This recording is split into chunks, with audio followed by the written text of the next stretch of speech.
saudara yang terkasih di dalam Tuhan Yesus Kristus.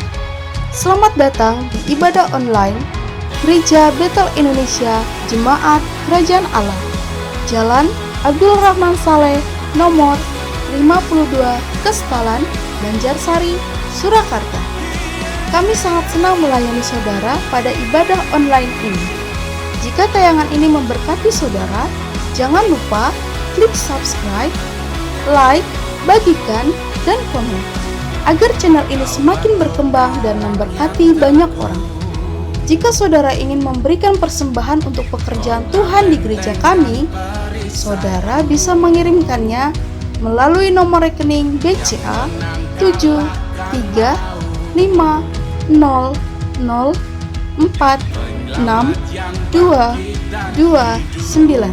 atas nama GBI Abdul Rahman Saleh, atau saudara dapat memasukkan ke tempat persembahan di gereja. Hendaklah masing-masing memberikan menurut kerelaan hatinya, jangan dengan sedih hati atau karena paksaan, sebab Allah mengasihi orang yang memberi dengan sukacita, dan Allah sanggup melimpahkan segala kasih karunia kepada kamu, supaya kamu senantiasa berkecukupan di dalam segala sesuatu dan malah berkelebihan di dalam pelbagai kebajikan. 2 Korintus 9 ayat 7-8. Kami ucapkan terima kasih atas perhatiannya dan selamat beribadah. Tuhan Yesus memberkati. Tuhan yang layak kami sembah. Kau Tuhan yang layak kami agungkan. Mari datang dengan segenap kerinduan hati kita untuk menyembah Tuhan, meninggikan nama Tuhan. Biarlah kami mengucap syukur Tuhan, bila pagi ini Tuhan kami boleh datang untuk menyembah Engkau, meninggikan Engkau, Raja di atas segala raja. Segala pujian, hormat, kemuliaan hanya bagi Engkau. Kami rindu Engkau mengurapi setiap kami Tuhan. Kami rindu Tuhan Roh-Mu hadir di tempat ini. Biarlah kami rindu Tuhan. Kami rindu menyenangkan hati-Mu Tuhan. Biarlah Engkau sendiri Tuhan turun di tempat ini Tuhan. Roh-Mu hadir di tempat ini Tuhan. Oh, kami rindu jamahan-Mu Tuhan. Kami rindu hadirat-Mu Tuhan. Oh, Kau ambil seluruh kehidupan kami. Oh, terima kasih Tuhan, terima kasih. Engkau sungguh amat baik, teramat baik. Oh, terima kasih Tuhan, terima kasih. Kami siap, kami sambut Engkau. Terima kasih Yesus, terima kasih. Karena Roh-Mu yang hidup akan memenuhi setiap kami. Haleluya, haleluya, haleluya, haleluya. Mengalirkan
berserah penuh di hadapan-Mu. Di hadirat Kau ambil alih seluruh hidup kami Tuhan. ambil alih Di altar-Mu seluruh kami mau menyembah-Mu Tuhan.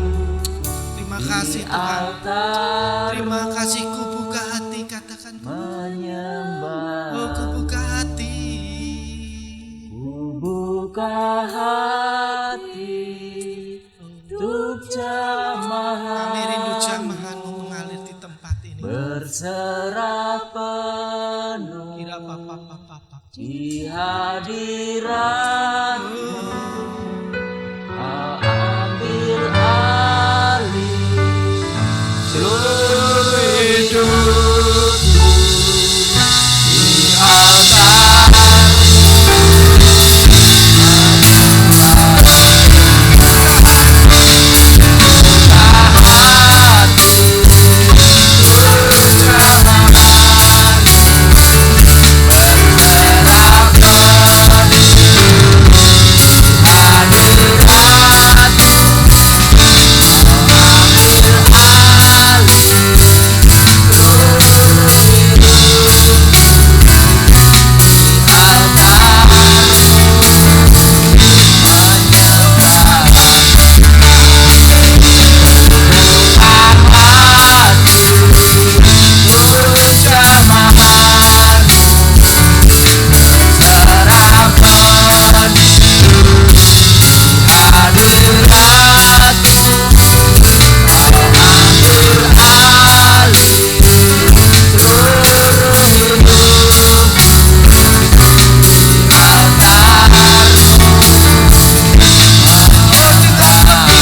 baik satu hari di hadapan pelataran daripada Tuhan.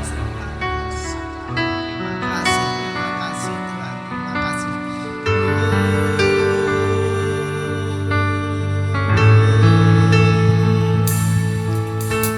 Lebih baik satu hari di pelataranmu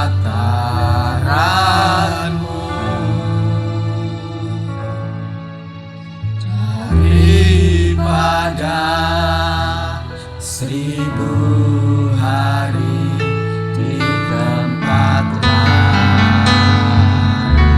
Aku memujimu, Memujimu, menyembahmu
bersukacita karena Engkau hadir di tempat ini. Kami mau bersukacita meninggikan nama-Mu Tuhan lewat pujian kami Tuhan. Amin. Semua yang siap berkata haleluya. Amin. Siapa yang puji Tuhan? Amin. Ini kemuliaan yang terbesar bagi Tuhan. Amin.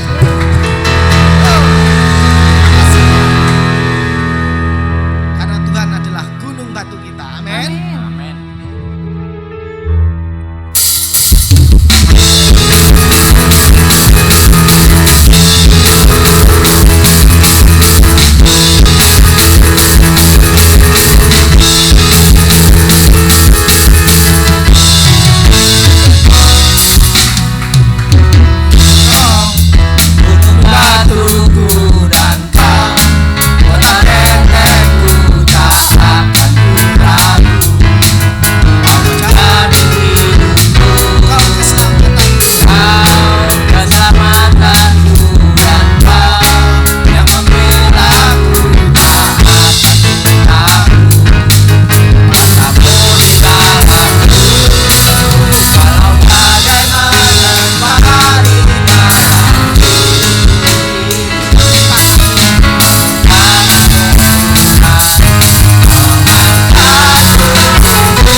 mengucap syukur Tuhan, mengucap syukur kasih-Mu untuk anugerah-Mu.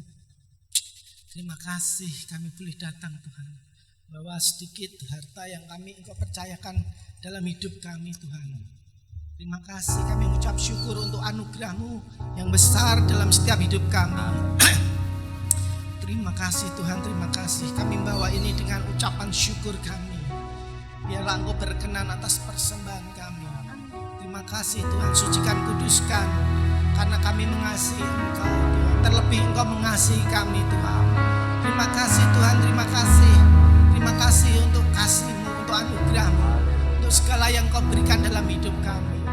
Segala pujian hormat hanya untuk Engkau Tuhan. Terima kasih. Semua yang diberkati katakan bersama-sama amin.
Raja kami yang agung, Allah yang perkasa, Raja damai.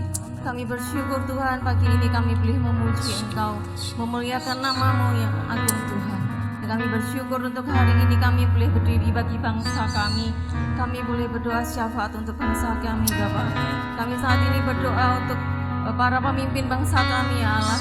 Kami rindu Tuhan sendiri akan melawat pemimpin kami, dari Bapak Presiden sampai jajaran yang paling bawah sekalipun. Kami rindu Tuhan yang berkati, Tuhan berikan hikmat marifat daripada-Mu. Tuhan sendiri akan menolong mereka untuk menemukan solusi-solusi dan keputusan yang tepat untuk membawa bangsa kami lebih maju lagi, lebih berwibawa lagi. Dan kami rindu Tuhan, di dalam masa sulit ini menghadapi pandemi COVID-19 ini Tuhan yang akan memberikan berbagai macam solusi buat para pemimpin kami Tuhan, supaya di masa-masa ini boleh kami merasakan kebaikan Tuhan, kemurahan Tuhan, penyertaan Tuhan yang luar biasa atas bangsa kami, bangsa Indonesia. Kami menyerahkan kota Solo juga di dalam tangan-Mu Bapa. Kami yakin percaya bahwa Tuhan yang menjadi Allah bagi kota kami, Tuhan yang akan memberkati kota kami Tuhan, menjadi kota yang senantiasa boleh bersinar bagi kemuliaan nama Tuhan. Amin. Berkati pemimpin kota Solo Bapak Rudi, kami rindu Tuhan yang memberkatinya, memberkati beliau Tuhan di dalam setiap langkah kehidupannya, juga di dalam tugas-tugasnya. Kami rindu Tuhan juga memberkati setiap warga kota Solo Tuhan, supaya semakin hari semakin taat akan peraturan, dan semakin hari kota Solo boleh menjadi barometer yang tepat bagi kota-kota yang lain. Dan kami rindu satu hal Bapa, bahwa namamu, kemuliaanmu dinyatakan atas kota kami. Bapak, kami saat ini juga membawa setiap gereja-gereja di dalam tangan Tuhan. Kami yakin percaya Tuhan, di masa sulit seperti ini, kami tahu bahwa Tuhan senantiasa menggandeng setiap gereja tetap menjadi tangan panjang Allah di muka bumi untuk mewartakan kebaikan-Mu, mewartakan kasih-Mu, mewartakan kemuliaan-Mu di muka bumi ini. Berkati Tuhan supaya setiap gereja tidak kehilangan kasih mula-mula, tetap memiliki roh yang menyala-nyala di dalam Tuhan, tetap bergandeng tangan untuk mewartakan kemuliaan Tuhan. Kami yakin percaya bahwa gereja-gereja, meskipun di dalam ibadahnya offline maupun online Tuhan, tetap membawa jemaat untuk tetap di dalam kedekatan akan Allah, mencari Tuhan, mencari wajah-Mu. Terima kasih Bapa. Terlebih saat ini kami berdoa Tuhan untuk gereja kami yang kami cintai, GBI Kerajaan Allah. Oh Tuhan, kami rindu sekali bahwa misi visi gereja ini boleh tercapai.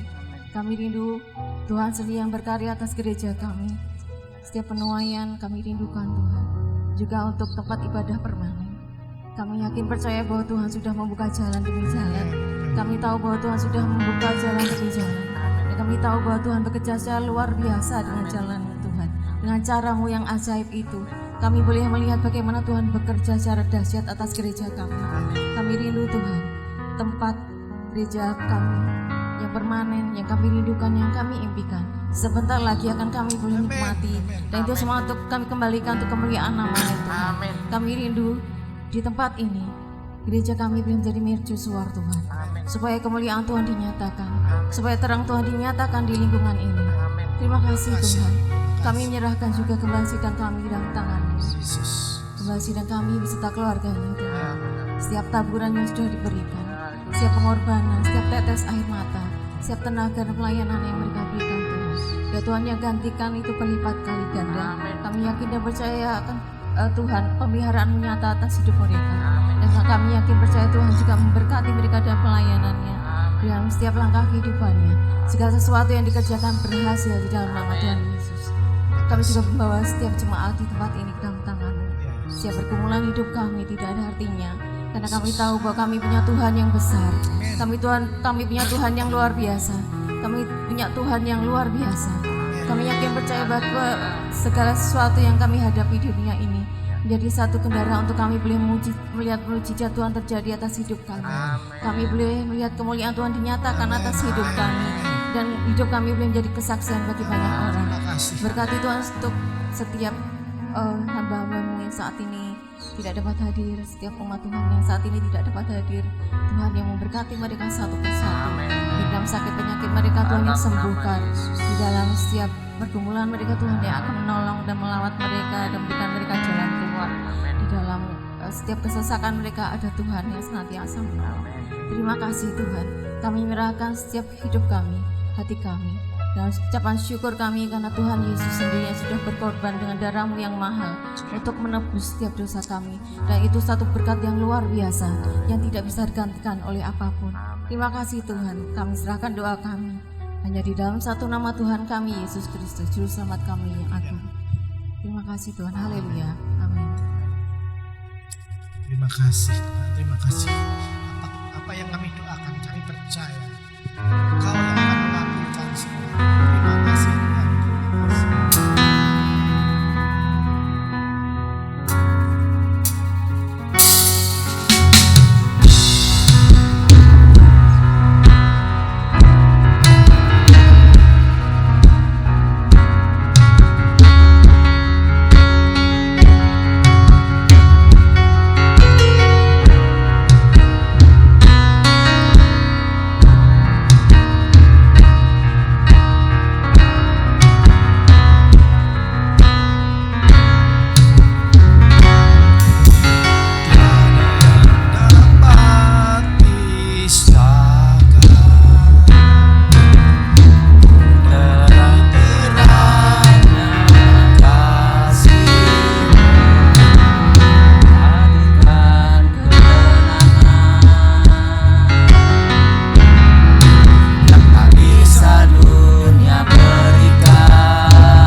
terbanting di tanganku, tandaku berserah kepadamu selamanya. Engkau setia.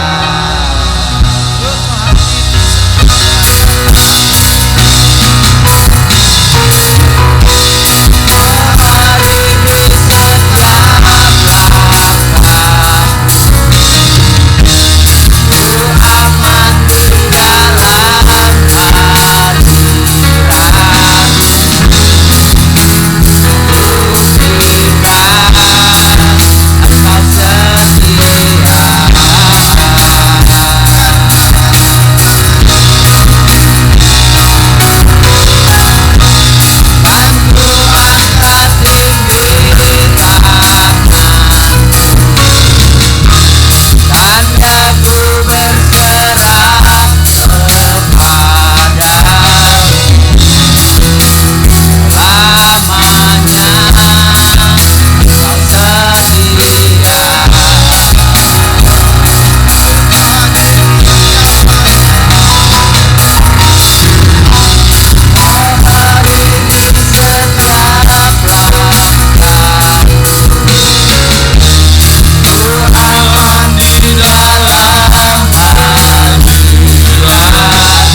persembahkan di hadapan-Mu.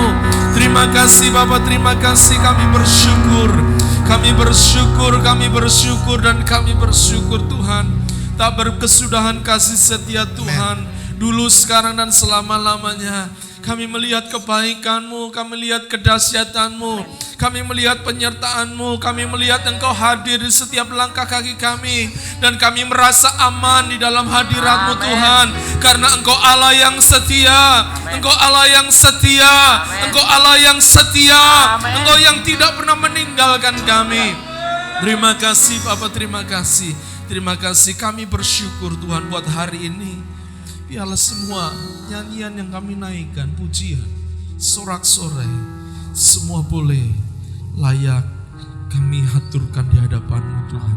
Dan hanya Engkau yang layak terima semuanya. Saatnya Tuhan, Engkau juga berfirman atas kami, berbicara kepada kami, urapi kami semua tanpa kecuali. Roh Kudus mengurapi kami sehingga kami boleh dimampukan memahami dan mengerti dan melakukan firman-Mu. Di dalam nama Yesus kami berdoa dan ucap syukur. Haleluya. Amin, amin, amin, amin. Silakan duduk, Tuhan memberkati. Berikan kemuliaan yang meriah bagi Tuhan. Haleluya. Silakan duduk. Para pelayan pujian, shalom. Apa kabar? Oh, tetap luar biasa ya. Baik, sebelum saya akan menyampaikan firman Tuhan, saudara. Hari ini kita akan belajar firman Tuhan, saudara.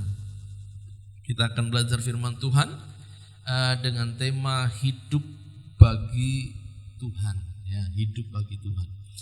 Kalau kita baca kisah di Alkitab, ada beberapa kisah yang Tuhan tuliskan, dan saya percaya setiap kisah di Alkitab ditulis oleh Tuhan karena Tuhan punya maksud, Tuhan punya rencana.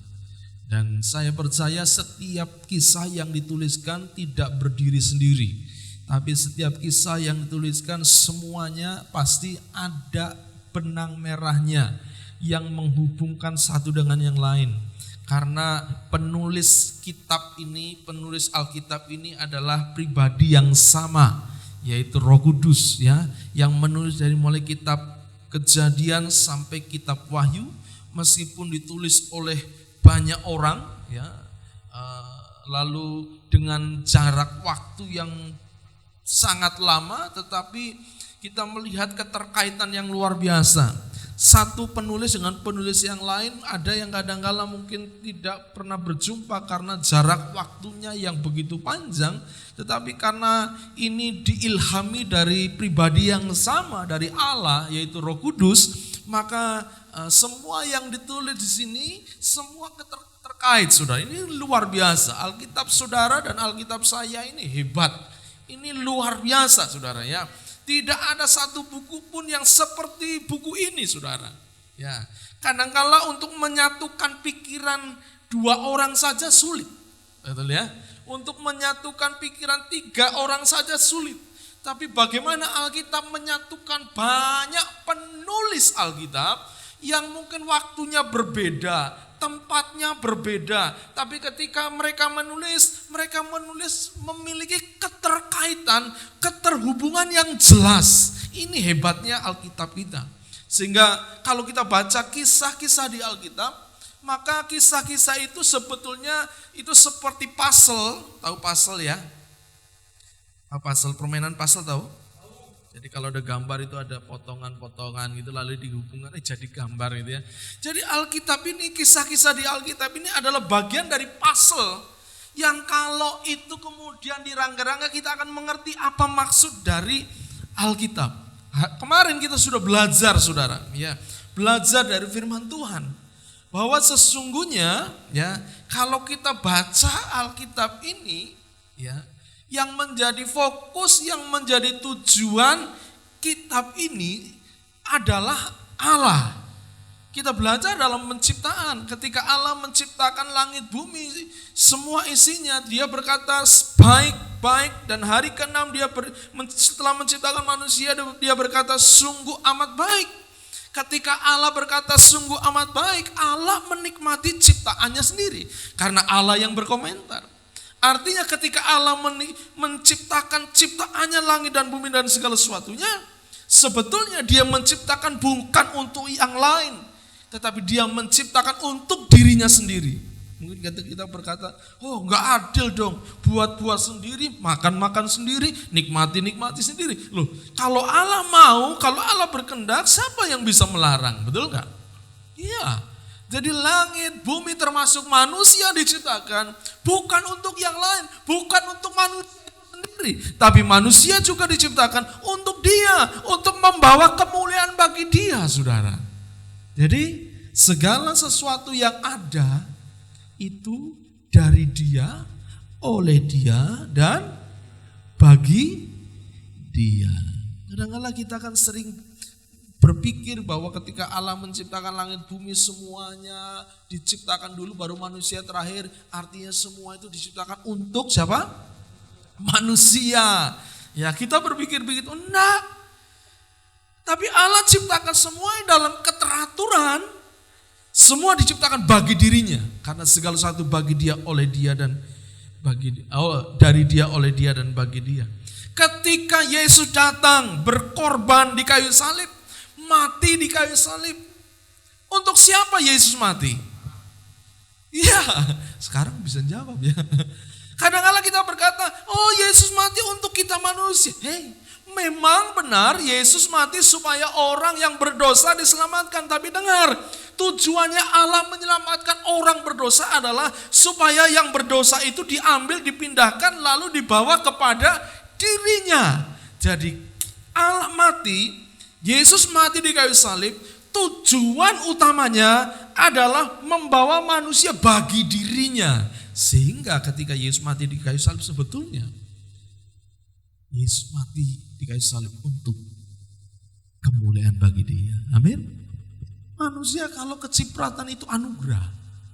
Manusia kalau bisa menikmati itu anugerah.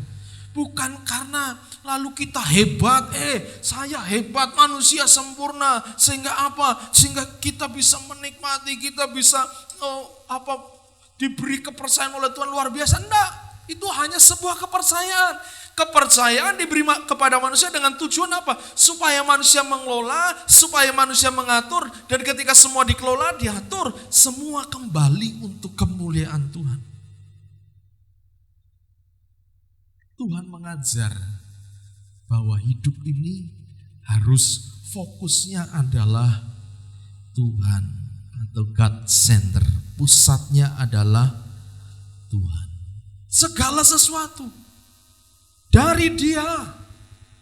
Dia yang alfa, Dia yang awal. Alfa itu huruf pertama di Yunani.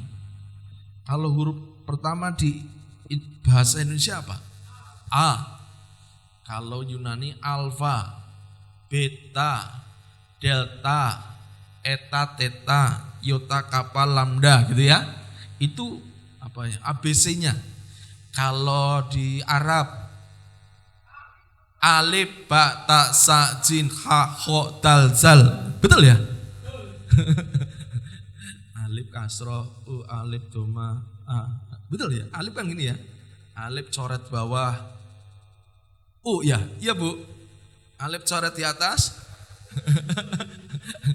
Saya dulu SD ajar, saudara. Ya, jadi ajar. Tulis apa? Bismillah, alhamdulillah. Ya, jadi alfa beta. Alkitab berkata dialah yang alfa, dialah yang awal. Apa arti yang awal? Dialah yang ada dari mulanya sebelum segala sesuatu ada Dia. Dari Dia. Semua sumbernya Dia. Lalu ketika Dia mulai menyatakan kehendaknya, Dia mulai berkarya. Dia buat langit dan bumi dan segala ciptaannya. Dia ciptakan manusia untuk mengatur. Tujuannya apa? Dari Dia, oleh Dia yang mengerjakannya, dan akhirnya nanti akan dibawa kembali kepada Dia. Jadi ingat bahwa sebetulnya fokus di Alkitab adalah supaya manusia dibawa kepada Dia, berpusatkan Dia. God Center, bukan human center, bukan manusia pusatnya, tetapi Allah lah pusat dari segalanya. Inilah pewahyuan yang Tuhan berikan, saudara. Ini pewahyuan yang sempurna, ini pewahyuan yang terakhir Tuhan berikan kepada kita supaya lewat firman-Nya kita mengenal Dia dan kita mulai tahu kehendak Allah pusat kehidupan yang menjadi pusat kehidupan kita. Dan hari ini, saudara, kalau kemarin kita sudah belajar tentang apa? Salah satunya tentang ada ilustrasi tentang kucing dan anjing. Apa bedanya kucing dan anjing? Kalau ada kucing dan anjing dipelihara, sama-sama dipelihara, sama-sama dikasih makan, sama-sama dilus, sama-sama diajak tidur mungkin bareng ya, dikasih tempat yang baik. Ternyata si kucing dan si anjing ini punya sikap yang berbeda. Kalau kucing, ya kalau saudara punya kucing, nah ini ada Bu Frida, ini sudah banyak kucing ya Bu ya. Kalau Bu Frida punya kucing lalu pulang kerja, kira-kira bagaimana sikap kucing kalau lihat tuannya pulang kerja? Dicuekin? Iya Bu Frida. Tidur ya tidur aja. Njaluk gendong. Ya, biasanya kucing dia akan tidur ya tidur saja. Dia akan nunggu tuannya datang untuk apa? Ngelus-ngelus. Tapi beda kalau anjing. Anjing kalau dia disayangi, dikasih, begitu tuannya datang kira-kira bagaimana? Buntutnya kipit-kipit. Bukan lompat-lompat. Karena apa? Karena berbeda. Anjing ketika disayangi, dia diberi sesuatu, dan ketika dia ditolong, fokusnya adalah yang menjadi tuan dalam hidupnya adalah bukan dirinya, tetapi si penolong itu, si tuan itu fokusnya. Itu yang menjadi tuannya. Tapi kalau kucing beda. Ketika dia disayang, ketika dia ditolong, dia dipelihara, dia berpikir sayalah yang menjadi tuannya. Jadi yang punya itu siapanya? Jongosnya. Karena dia menikmati. Ketika disayang dia menikmati. Berkali anjing beda. Anjing itu bahkan saudara, kadang-kadang kita mendisiplin anjing.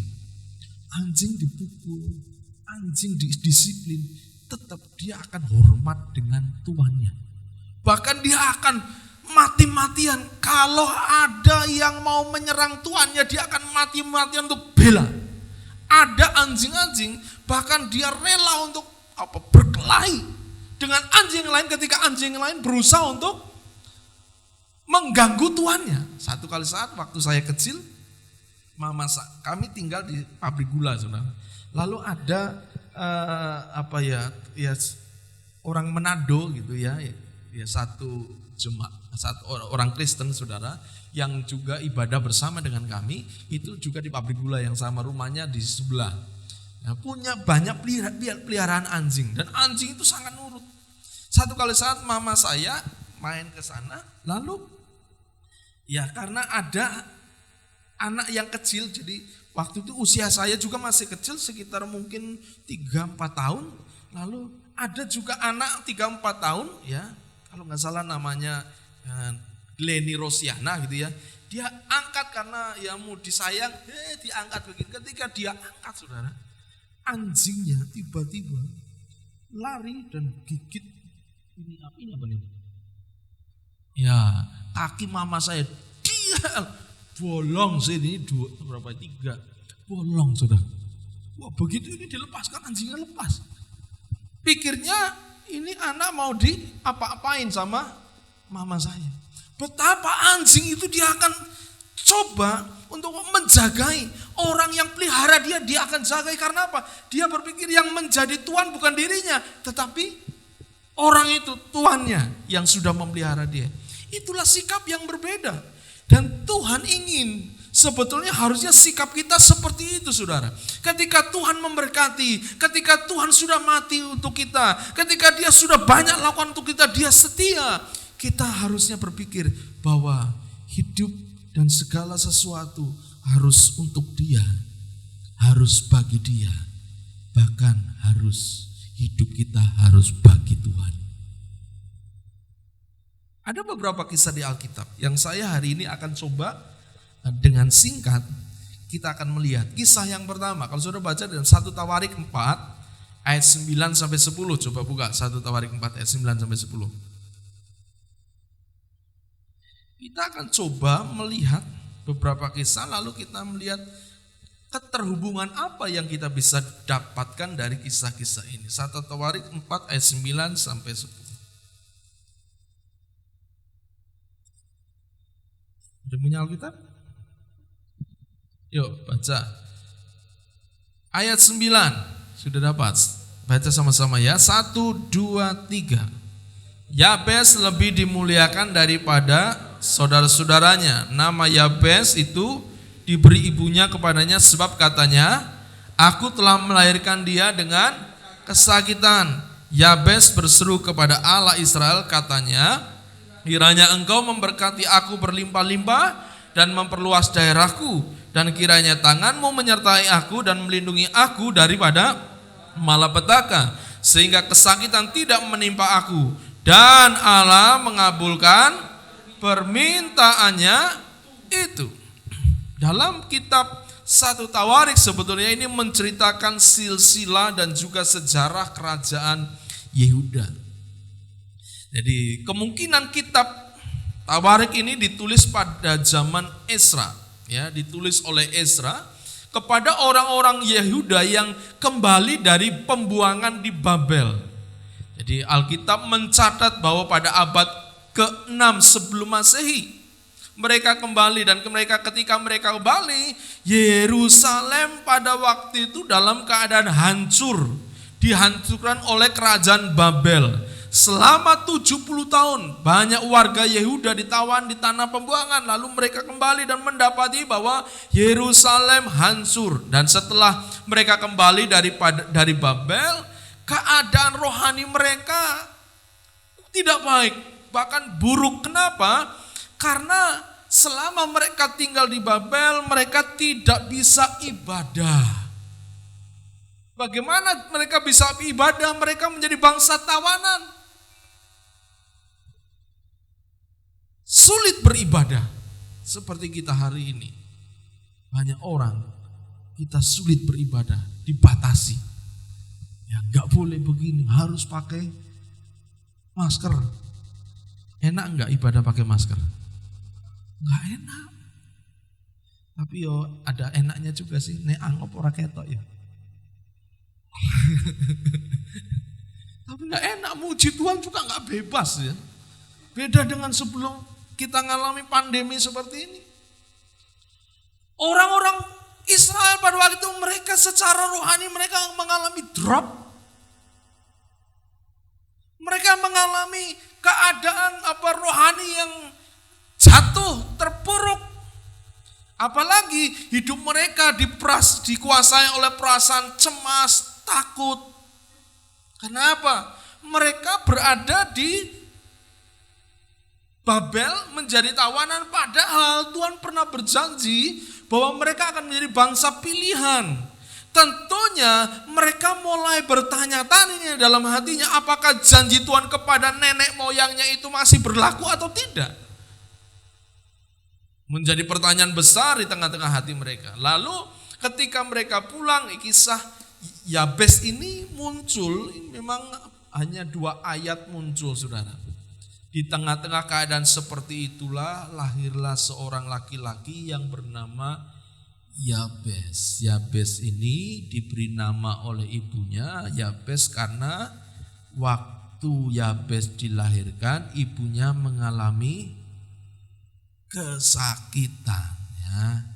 Nama Yabes diberi ibunya kepadanya sebab katanya, aku telah melahirkan dia dengan kesakitan. Lalu sebagaimana kebiasaan orang Yahudi pada waktu itu, biasanya nama diberikan kalau ada kejadian, nama diberikan. Ada suku-suku di Indonesia yang kadang-kadang memberi nama ketika ada kejadian tertentu, maka namanya ya kejadian. Ada yang namanya karena lahir di becak, namanya becak, wati.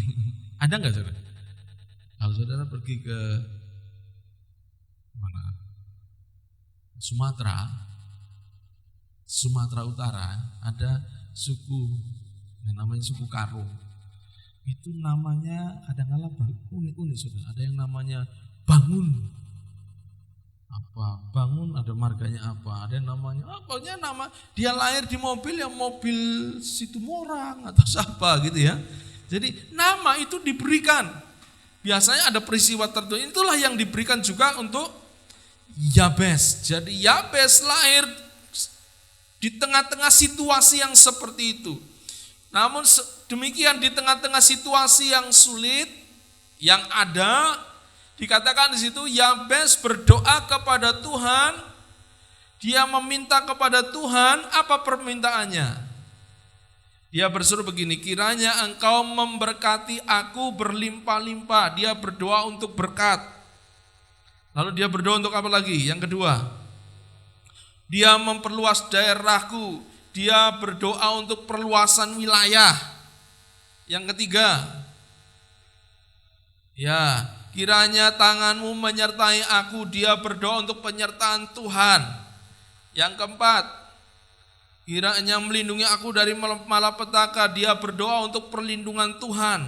Dan apa yang terjadi? Ayat terakhir dikatakan, dan Allah mengabulkan apa?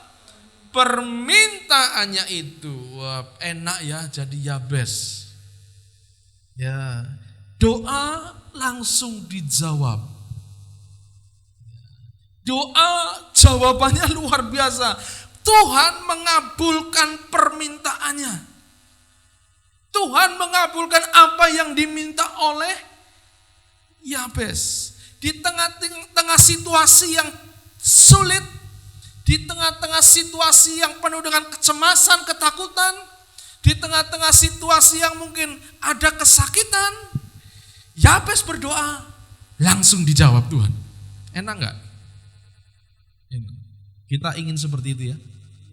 Doa langsung dijawab. Oh haleluya. Oh puji Tuhan. Tapi coba saudara, ada kisah yang lain. Kalau saudara baca di dalam 2 Raja-Raja pasal yang kelima. 2 Raja-Raja pasal yang kelima. Yuk baca 2 Raja-Raja pasal yang kelima.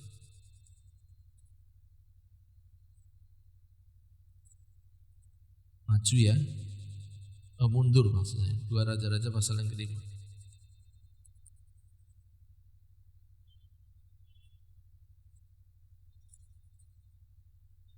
Ya, mulai ayat yang pertama. Dikatakan di sini, ini cerita tentang Naaman. Naaman panglima Raja Aram adalah seorang terpandang di hadapan tuannya dan sangat disayangi sebab oleh dia Tuhan telah memberikan kemenangan kepada orang Aram. Tetapi orang itu seorang pahlawan tentara sakit kusta. Orang Aram pernah keluar bergerombolan dan membawa tertawan seorang anak perempuan dari negeri Israel. Ia menjadi pelayan pada istri Naaman. Jadi Naaman itu seorang panglima dari orang-orang Aram, ya, orang-orang yang ya ini bangsa kafir sebetulnya. Lalu mereka menyerang Israel. Ketika mereka menyerang Israel, mereka berhasil menguasai dan menawan orang-orang Israel. Salah satu di antara tawanannya adalah ada seorang perempuan, ya, masih muda, ditawan. Saudara kalau bisa bayangkan keadaan peperangan pasti mengerikan pada waktu itu. Apalagi waktu itu tentu berbeda dengan zaman sekarang. Zaman sekarang meskipun berperang tetap ada aturan-aturannya, betul ya? Ada aturan. Zaman dulu enggak, mungkin zamannya masih barbar begitu ya. Sehingga kalau perang ya sudah hancurkan. Bahkan bisa terjadi ya anak-anak perempuan atau perempuan-perempuan diperkosa, dibakar, dibunuh. Pokoknya sadis terjadi. Kalau kita bisa bayangkan keadaan waktu itu adalah tentu keadaan yang menakutkan. Lalu di antara orang Israel itu ada anak perempuan, diambillah anak perempuan. Saya percaya ketika anak perempuan itu diambil pasti juga ketakutan. pasti juga ngeri. Dia nggak ngerti apa yang akan terjadi nanti. Dia ditawan, dia dibawa ke negeri musuh yang dia nggak kenal, yang dia nggak ngerti. Lalu ayat berikutnya, lalu ketika perempuan ini dibawa dari Israel, dia lalu dijadikan menjadi seorang pelayan di rumahnya orang yang bernama Naaman. Dia menjadi pelayan dari istri Naaman. Ayat 3, berkatalah gadis itu kepada nyonyanya, sekiranya tuanku menghadap nabi yang di Samaria itu, maka tentulah nabi itu akan menyembuhkan dia dari penyakitnya. Lalu pergilah Naaman memberitahukan kepada tuannya, katanya, beginilah dikatakan oleh gadis yang dari negeri Israel itu. Maka jawab Raja Aram, baiklah, pergilah dan aku akan mengirimkan surat kepada Raja Israel. Di perempuan ini ditawan. Ketika ditawan, dia lihat tuannya sakit kusta. Lalu dia cerita, Tuan, di negeri saya, di Israel di sana ada nabi. Ini nabi ini adalah orang yang diurapi. Ya, Tuhan datang ke sana, pasti Tuhan sembuh. Waktu dia ceritakan tentang nabi ini, tentu dia sedang ceritakan tentang bahwa nabi ini adalah utusan dari Yahweh, utusan dari Allah. Kalau Tuhan datang kepada utusan Allah ini, utusan Yahweh ini, Tuhan pasti sembuh. Artinya sebetulnya anak perempuan ini dia sedang cerita tentang Yahweh. Dia sedang cerita tentang Allahnya. Ketika dia cerita itu, lalu Naaman mendengar, dan Naaman lalu karena dia ingin sembuh, dia berkata kepada Raja Aram, saya tak ke sana. Lalu Raja Aram berkata, ya pergilah. Dan pendek cerita, lalu perempuan Naaman ini pergi dan akhirnya dia sembuh dari sakitnya. Kalau sudah perhatikan di sini, ada seorang anak perempuan mengalami peristiwa yang tidak enak. Ya, negerinya diserbu, dia jadi tawanan. Tetapi di tengah-tengah dia menjadi tawanan, dia luar biasa. Ketika tuannya dia tahu tuannya sedang alami sakit, dia cerita tentang Yahweh, dia cerita tentang Allahnya, dia cerita tentang Elisa, dan akhirnya pendek cerita, Naaman datang kepada Elisa, dan Naaman disembuhkan. Yang pertama tadi, ada seorang yang bernama Yabes, berdoa langsung dijawab Tuhan. Memang dikatakan Yabes itu lahir dari kesakitan, tapi yang sakit siapa, saudara? Ibunya. Tentu Yabes lahir nggak merasa sakit ya, tapi gampang banget itu loh. Doa dijawab. Perempuan ini dia ngalami penderitaan. Kalau dipikir, mungkin dia kalau berpikir, ya kami kan kami orang pilihan.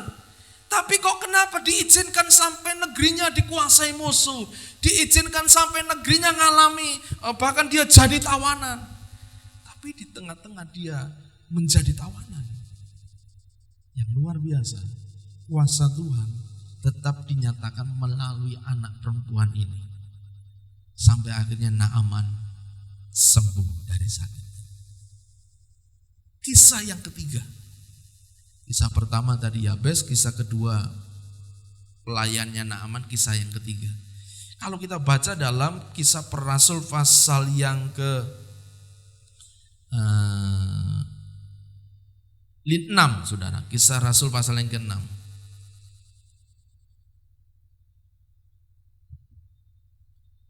Ini cerita tentang siapa?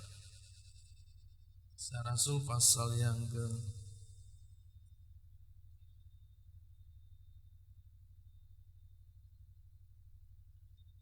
pasal yang ke-7 ya. Pasal yang ke-7 mulai ayat 54. Dikatakan ketika anggota-anggota mahkamah agama itu mendengar semuanya itu, sangat tertusuk hati mereka, maka mereka menyambut dengan kertakan gigi. Tapi Stefanus yang penuh dengan Roh Kudus menatap ke langit, lalu melihat kemuliaan Allah dan Yesus berdiri sebelah kanan Allah. Lalu katanya, sungguh aku melihat langit terbuka dan anak manusia berdiri di sebelah kanan Allah. Maka berteriak-teriaklah mereka dan sambil menutup telinga serentak menyerbu dia. Mereka menyeret dia keluar kota lalu melemparinya dan bersaksi-saksi. Dan saksi-saksi meletakkan jubah mereka di depan kaki seorang muda yang bernama Saulus. Sedang mereka melemparinya, Stefanus berdoa katanya, ya Tuhan Yesus, terimalah rohku. Sambil berlutut ia berseru dengan suara nyaring, Tuhan, janganlah tanggungkan dosa ini kepada mereka. Dan dengan perkataan itu meninggallah ia. Ini kisah tentang seorang yang bernama Stefanus. Siapa Stefanus? Stefanus adalah salah satu dari 7 orang yang dipilih pada zaman rasul-rasul untuk menolong, untuk melayani orang-orang miskin sebagai diaken. Ya, dipilih di Yerusalem. Saudara bisa baca di Kisah pasal 6 ayat yang ke-5. Dia adalah orang-orang dari kalangan Helenis. Ia adalah orang yang sungguh-sungguh menjadi pembela Injil. Dia orang yang berkata tentang Injil. Dia orang yang berkata tegas tentang firman. Dia orang yang hidup benar. Tetapi apa yang terjadi, saudara? Orang-orang pada waktu itu, orang-orang Yahudi justru membunuh dia karena menganggap bahwa si Stefanus ini karena dia berkata tentang bait Allah yang runtuh. Dianggap ini sudah menodai agama. Dianggap ini sudah menentang Musa. Sehingga dianggap ini sesat. Lalu oleh orang-orang Yahudi dihukum dengan cara dirajam oleh batu. Sudah lihat kisah tentang Stefanus. Orang yang sungguh-sungguh, yang taat, hidup benar. Waktu dia hidup benar, waktu dia melakukan kebenaran, bahkan waktu dia melayani, justru dia ditangkap, dia dihukum mati, dirajam dengan batu sampai mati. Kalau dipikir biasanya kalau kita sudah melakukan sesuatu untuk Tuhan, kita akan berpikir, Tuhan, aku sudah melakukan banyak loh untuk Tuhan. Pasti aku dilindungi Tuhan. Pasti aku dijagai Tuhan. Pasti aku diberkati Tuhan. Biasanya kita kan pengennya seperti itu, saudara ya. Tapi apa yang terjadi dengan Stefanus? Justru Stefanus yang sudah sungguh-sungguh hidup untuk Tuhan, dia mengalami aniaya, dan di situ seolah-olah Tuhan tidak menolong, saudara. Karena apa? Akhirnya dia mati dirajam dengan batu. Di mana bentuk pertolongan Tuhan? Di mana bentuk keadilan Tuhan? Dia sudah sungguh-sungguh untuk Tuhan. Dia hidupnya diserahkan kepada Tuhan. Dia berbicara tentang kebenaran. Dia tidak melakukan dosa. Tetapi ketika dia berada di dalam ancaman, seolah-olah Tuhan tidak menolong. Beda dengan Yabes. Baru berdoa, diberkati. Beda dengan bujangnya, pelayannya Naaman. Pelayannya Naaman memang mengalami penderitaan, tapi setelah itu lewat hidupnya justru Naaman kenal Yahweh, Naaman ditolong oleh Yahweh dan akhirnya sembuh. Tapi bagaimana dengan Stefanus? Stefanus sudah sungguh-sungguh, sudah melayani Tuhan, tapi akhirnya mati dirajam dengan batu. Kira-kira maksud Tuhan apa ya? Kita kadang-kadang bingung. Ya, ada orang yang baru berdoa dijawab Tuhan, ada orang yang lewati pergumulan lalu ditolong oleh Tuhan, ada orang yang hidup sungguh-sungguh, gak ditolong Tuhan malah mati dirajam. Lalu Tuhan maksudnya yang mana sih Tuhan? Yang terakhir, saudara, kisah ini tidak ada di Alkitab, tapi kisah ini tentang seorang penginjil yang luar biasa yang bernama Kathryn Kuhlman. Siapa Kathryn Kuhlman? Dia seorang hamba Tuhan yang dipakai Tuhan luar biasa. Wah, kalau pelayanan yang banyak orang alami kesembuhan.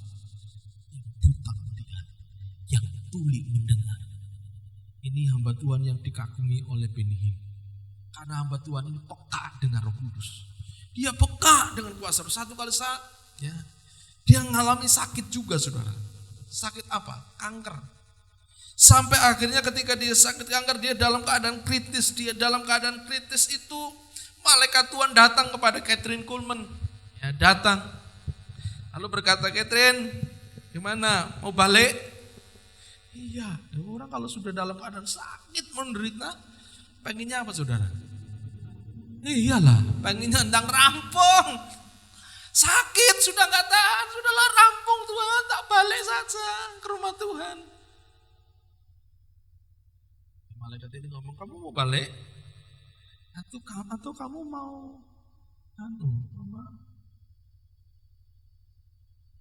melakukan kehendak Tuhan? Apa maksudnya melakukan kehendak Tuhan? Kalau mau balik sekarang bisa, kamu balik. Kamu gak usah ngalami sakit. Tapi kalau kamu mau melakukan kehendak Tuhan, engkau tetap hidup, tapi engkau tetap sakit. Pilih yang mana? Dia berkata, aku mau melakukan kehendak Tuhan. Benar, saudara, dia gak jadi mati.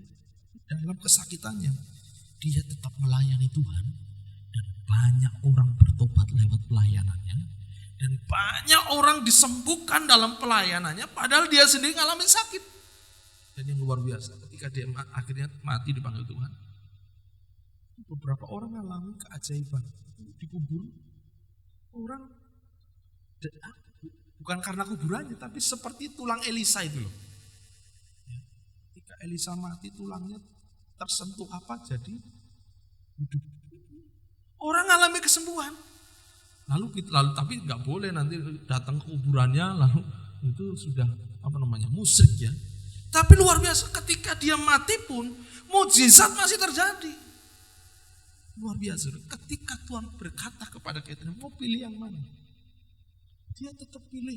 Ya setelah aku pilih melakukan kehendak Tuhan. Ya, melakukan kehendak Tuhan, tapi resikonya dia tetap hidup dalam kesakitan. Tapi justru disitulah kemuliaan Tuhan dinyatakan, ada banyak jiwa, semakin banyak dimenangkan oleh seorang yang bernama Catherine. Dari kisah-kisah ini ada orang yang berdoa langsung dijawab. Ada orang yang mengalami pergumulan, tapi kemudian juga ya dia jadi berkat ya, untuk kesembuhan Tuhannya. Saya percaya ketika Tuhannya sembuh pasti dia juga akan diangkat, betul nggak? Yang ketiga, tadi ada kisah tentang Stefanus, sudah hidup sungguh-sungguh, sudah melakukan untuk Tuhan, tapi mati dirajam. Seolah-olah di mana keadilan Tuhan. Yang keempat, ada kisah tentang seorang yang bernama Catherine Kuhlman. Di saat-saat matinya Tuhan memberikan dua pilihan. Kamu mau sekarang pulang atau mau melakukan kehendak Tuhan? Dia pilih melakukan kehendak Tuhan meskipun itu sakit. Dan benar, dia nggak jadi mati, dia tetap hidup, tapi dalam kesakitannya dia tetap melayani dan banyak orang diselamatkan. Kalau kita perhatikan dari kisah-kisah ini, sebetulnya saudara, semuanya itu dipakai Tuhan bukan untuk pribadi-pribadi yang alami, tetapi dipakai Tuhan untuk kemuliaan nama Tuhan. Ketika Yabes dijawab doanya, dituliskan di Alkitab dengan tujuan supaya orang ngerti bahwa Allah itu adalah Allah yang mendengar doa kita, orang yang berdoa. Supaya orang mengenal siapa Allahnya Yabes. Kembali Allah yang dipermuliakan. Ketika bujangnya Naaman, pelayannya Naaman ini ya dipakai Tuhan untuk menolong Naaman mengalami kesembuhan, tujuannya sama, supaya Yahweh diperkenalkan di antara orang-orang tidak percaya. Ketika Stefanus mati, punya tujuan, saudara. Apa tujuannya? Apa saudara tujuannya? Kisah 8 ayat yang pertama. Coba kita baca kisah 8 ayat yang pertama. Saulus juga setuju bahwa Stefanus mati dibunuh. Ayat berikutnya, pada waktu itu mulailah penganiayaan yang hebat terhadap jemaat di Yerusalem. Mereka semua kecuali rasul-rasul tersebar ke seluruh daerah Yudea dan Samaria. Orang-orang saleh menguburkan mayat Stefanus serta meratapinya dengan sangat, tetapi Saulus berusaha membinasakan jemaat itu dan memasuki rumah demi rumah dan menyeret laki-laki dan perempuan keluar dan menyerahkan mereka untuk dimasukkan ke dalam penjara. Ayat 4, mereka yang tersebar itu menjelajah seluruh negeri itu sambil memberitakan Injil. Kematian Stefanus justru membuat api kegerakan luar biasa.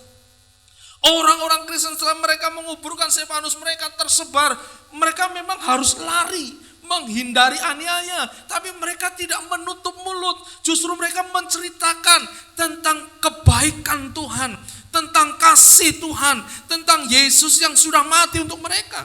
Mereka melihat iman Stefanus yang luar biasa, yang tidak goyah meskipun harus mengalami kematian, tapi justru kematiannya itu membawa nama Tuhan dipermuliakan. Kathryn Kuhlman, ketika dia tetap hidup tapi dalam kesakitan, dengan tujuan kembali nama Tuhan dipermuliakan. Jadi kalau kita lihat kisah-kisah ini, kita sebenarnya harus tahu semua yang terjadi di dalam hidup kita sebetulnya punya tujuan supaya Tuhan dipermuliakan. Amin. Amin. Kadang-kala hal-halnya gak enak. Kadang-kala kita ngalami doa langsung dijawab. Tapi kadang-kala kita mungkin harus ngalami seperti pelayannya Naaman, harus jadi tawanan dulu. Baru nanti di tengah-tengah kegelapan, di tengah-tengah pergumulan, tiba-tiba Tuhan pakai kita luar biasa. Kadang-kala bisa seperti Stefanus, sampai akhir hidupnya ngalami penderitaan bahkan mati, tapi akhirnya nama Tuhan pun dipermuliakan. Kadang-kala juga seperti Kathryn Kuhlman, harus mengalami sakit, tetapi justru lewat kesakitannya banyak orang ditolong untuk kenal siapa Tuhan. Saudara, ketika Yesus mati di kayu salib, Dia ingin bukan saja kita tahu Yesus mati di kayu salib, tapi supaya kita juga boleh menceritakan kebaikan Yesus bagi banyak orang. Ayat yang terakhir kita akan baca 2 Korintus 12. Yuk, 2 Korintus 12 sebagai penutup.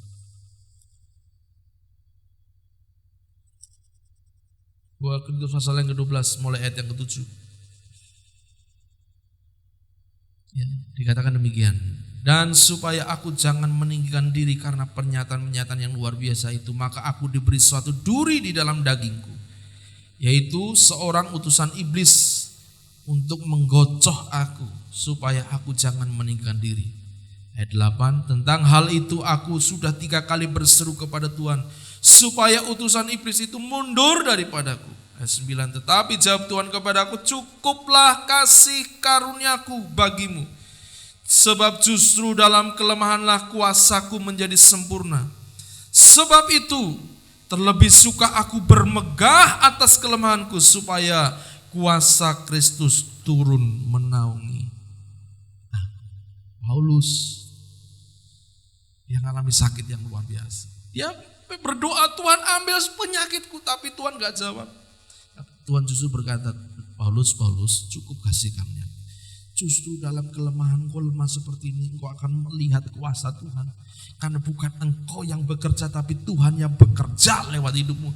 Engkau terbatas, tapi Allah tidak terbatas. Engkau mungkin tidak bisa melakukan banyak hal. Engkau jalan mungkin sulit, engkau bekerja mungkin sulit, tapi Allah justru yang jauh melakukan hal-hal yang besar di luar kemampuanmu. Justru Paulus melihat pelayanan semakin berkembang. Dia melihat bukan karena dia, tapi karena Tuhan yang bekerja dalam pelayanan. Artinya dalam hidup ini, biarlah tujuan hidup kita kembali semua bagi dia, oleh dia, dari dia, oleh dia, dan bagi dia. Semua harus membawa kemuliaan bagi Tuhan. Kalau kita bangun gereja, bukan untuk kemuliaan 1-2 orang, bukan untuk nama GBI Kerajaan Allah. Kalau perlu mungkin nama GBI Kerajaan Allah boleh saja dicoret. Tapi biarlah lewat gereja yang akan kita bangun nama Tuhan yang dipermuliakan. Amin. Ya, nama Tuhan saja yang dipermuliakan. Biarlah hidup kita yang sudah terima keselamatan ini lewat hidup kita. Yuk kita mari memuliakan nama Tuhan. Kita ceritakan kepada banyak orang. Ada banyak orang yang sekarang sedang berjalan menuju kebinasaan. Mereka sedang berjalan menuju api neraka. Apakah saudara berdiam diri ketika engkau melihat banyak orang yang sekarang sedang berjalan menuju api neraka? Mari sekarang kita tidak boleh egois. Tapi kita harus berkata, hidupku untuk Tuhan, bagi Tuhan. Hidupku harus membawa kemuliaan bagi nama Tuhan. Sudah lihat kisah-kisah semua yang saya bacakan hari ini. Semua ujungnya adalah membawa kemuliaan bagi Tuhan. Meskipun ceritanya masing-masing beda dengan banyak versi. Tapi ujung-ujungnya Tuhan yang dipermuliakan. Biarlah ujung hidup kita Tuhan dipermuliakan. Amin. Ketika kita sudah diselamatkan lewat perjamuan suci, kita diingatkan korban Yesus. Kita enggak egois. Kita ceritakan tentang Yesus kepada banyak orang supaya mereka enggak mati masuk neraka, saudara. Coba sekarang saudara bayangkan, ada orang-orang di sekitar saudara yang karena ketidaktaatan mereka, karena mereka hidup tidak benar, mereka menjadi ancaman masuk neraka. Apakah engkau tega membiarkan nanti satu kali saat engkau di sorga, sementara mungkin anakmu, cucumu, mungkin tetanggamu, saudaramu, orang tuamu di neraka, mereka menangis, mereka terbakar api neraka, mereka menangis, mereka binasa dalam api neraka, dan engkau bisa menikmati semuanya. Menikmati, oh yang penting aku diselamatkan hari ini. Biarlah hidup kita untuk kemuliaan Tuhan. Ceritakan kepada mereka. Doakan mereka. Karena apa? Hidup ini ujung-ujungnya adalah harus membawa kemuliaan bagi Tuhan. Apapun yang saudara lakukan, saudara mau kuliah setinggi apapun, kau harus taruh di ujung hidupmu adalah nama Tuhan dipermuliakan. Amin. Engkau bekerja, engkau punya bisnis hebat, engkau punya pekerjaan karir nanjak luar biasa. Taruh di hatimu, ujung-ujung dari karirku, dari bisnisku adalah nama Tuhan dipermuliakan. Karena kalau ujung hidupmu adalah harta karir, itu akan selesai ketika engkau berhadapan dengan 2 kali 1.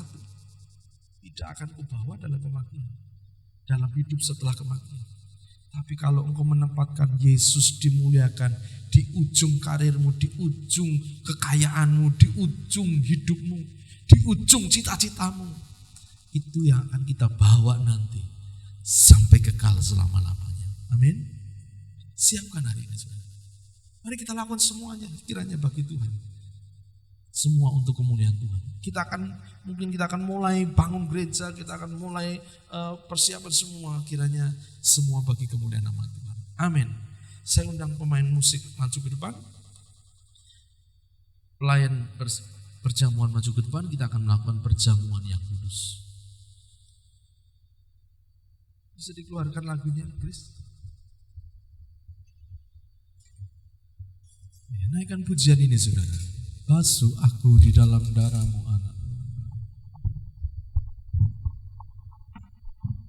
Mari kita berdoa. Bapa, hari ini kami diingatkan Tuhan dalam hidup ini, ialah ujung hidup kami adalah nama Tuhan dipermuliakan. Tujuan hidup kami adalah nama Tuhan dipermuliakan. Karena itu yang akan kekal sifatnya. Itu akan kami bawa dalam kekekalan bersama dengan Engkau, Tuhan. Terima kasih kami melakukan perjamuan yang kudus. Tuhan layakan, Tuhan kuduskan, sehingga perjamuan yang kudus ini boleh menjadi berkat bagi kami semua.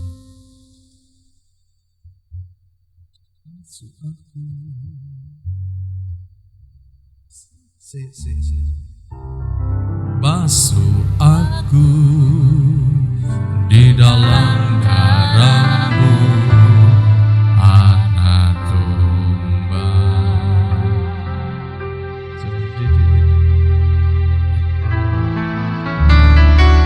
Basuh aku di dalam darah-Mu, anak domba. Jama bibir, luruskan hatiku dengan rohmu. Amin. Ku rindu kemuliaan, ku rindu kemuliaan Tuhan, lebih dari segala, lebih dari segala harta. Jadikan ku hamba, berkenan kepadamu. Basuh aku di dalam darah-Mu, basuh aku di dalam darah-Mu, anak domba. Oh, jama bibir,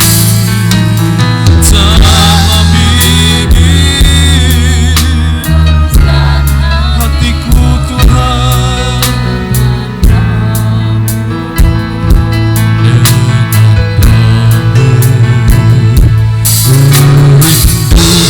kemuliaan lebih dari segala harta, dari segala harta. Jadikan ku hamba, berkenan lebih dari segalanya, lebih dari segala. Ku ingin Kau Tuhan, Kau Tuhan, mas merah dan permata, mas merah dan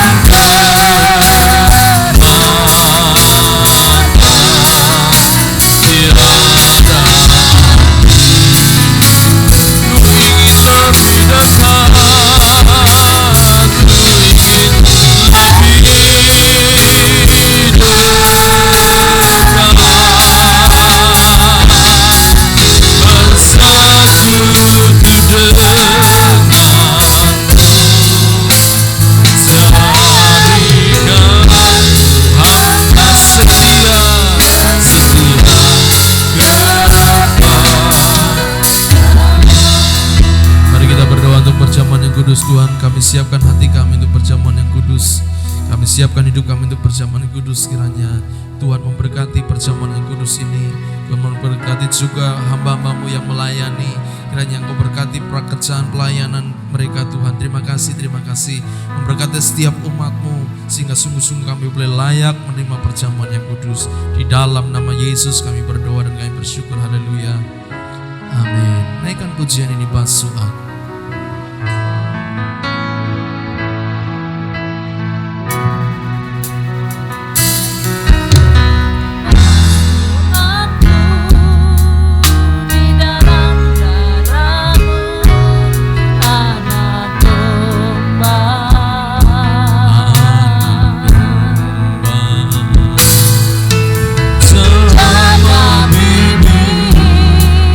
Luruskan hatiku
Saudara, sebelum kita melakukan perjamuan yang kudus, ada beberapa hal yang saya perlu ingatkan kepada saudara bahwa perjamuan yang kudus ini adalah perintah Tuhan untuk kita melakukan. Pastikan dalam hidup saudara, gereja sudah memberikan kesempatan sebulan sekali untuk kita melakukan perjamuan yang kudus. Ikuti perjamuan yang kudus karena ini perintah Tuhan. Yang kedua, ketika kita makan roti dan minum anggur, anggur ini adalah anggur yang dimeteraikan. Ini darah Kristus. Bukan berarti ini darah Kristus, tapi ketika saudara meminumnya, saudara sedang mengakui bahwa Yesus darahnya tercurah untuk saya. Dan kalau saudara mengakui dan menerima dengan iman, maka kuasa Tuhan akan bekerja dalam hidup saudara. Darah Yesus ini akan menghancurkan setiap bentuk sakit penyakit, yang akan menghancurkan setiap kuasa iblis yang mungkin ada, yang akan merusak, yang akan mungkin mengganggu saudara. Darah Yesus ini menjadi pelindung saudara. Ketika engkau minum, engkau sedang mengimani, terima kasih Tuhan, darah Yesus itu ada dalam hidupku dan memeterai hidupmu. Dan saya percaya ada perlindungan Tuhan. Meskipun saudara mungkin ada orang, ada apapun bicara, mungkin rumah kita atau tempat kita tidak aman dan sebagainya, percayalah, darah Yesus akan memberikan perlindungan luar biasa dalam hidupmu. Amin. Kita melakukannya dengan sungguh-sungguh, dengan iman. Mari kita bangkit berdiri. Angkat roti dengan tangan kanan.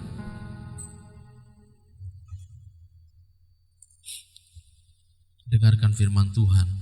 Sebab apa yang telah kuteruskan kepadamu telah aku terima dari Tuhan, yaitu bahwa Tuhan Yesus pada malam waktu ia diserahkan mengambil roti, dan sudah itu mengucap syukur atasnya. Ia memecah-mecahkannya dan berkata, inilah tubuhku yang diserahkan bagi kamu, perbuatlah ini menjadi peringatan akan aku. Saudara, apakah saudara percaya tubuh Yesus sudah terpecah mati untuk saudara dan saya? Kalau engkau percaya, makan dengan iman roti ini dalam nama Tuhan Yesus.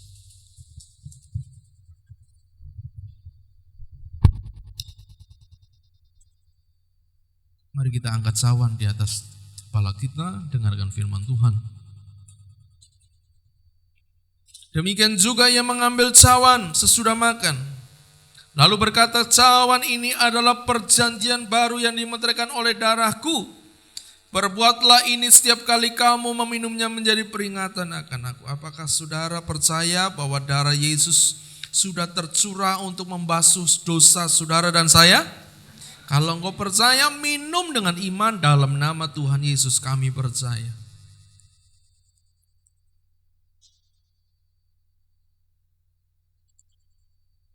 Terima kasih Tuhan. Hari ini kami percaya. Dan kami melangkah dengan iman, melakukan perjamuan yang kudus, dan kami terima anugerah.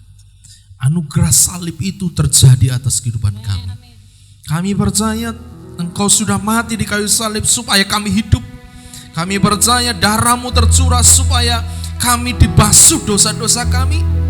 Dan kami percaya oleh darah-Mu juga melindungi, mengcovering kami dari setiap kuasa iblis roh jahat yang akan merusak, yang akan mengganggu kami, yang akan membinasakan kami. Kami percaya Tuhan. Kami percaya hidup kami adalah hidup yang mengalami kemenangan karena Kristus, karena salib Kristus. Terima kasih Bapak, terima kasih meteraikan firman-Mu dalam hidup kami.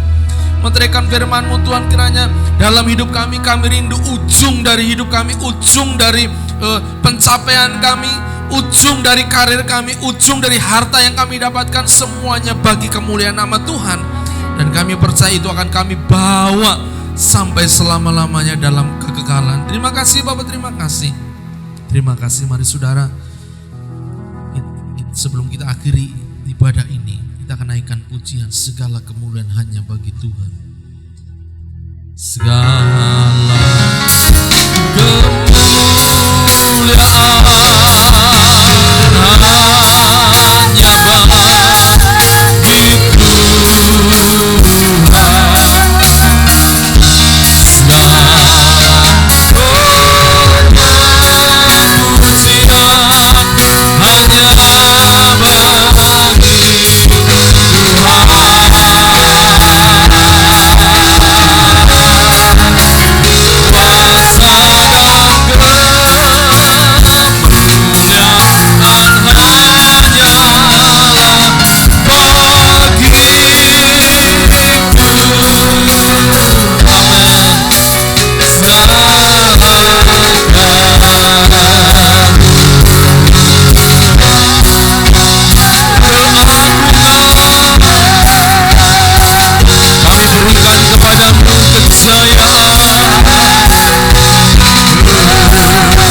bagi kemuliaan Tuhan dan melalui hidup kami.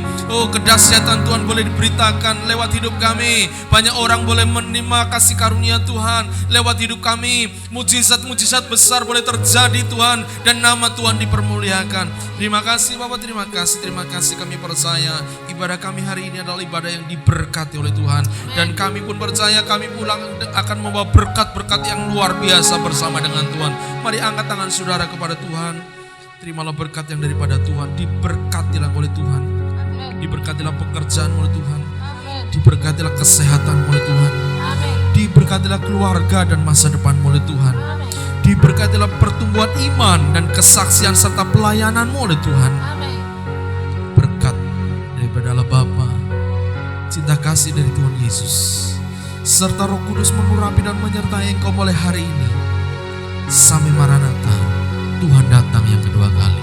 Di dalam nama Tuhan Yesus yang diberkati, katakan bersama-sama amin, amin. Selamat pulang, Tuhan memberkati. Tetap semangat, tetap sukacita. Tuhan Yesus memberkati.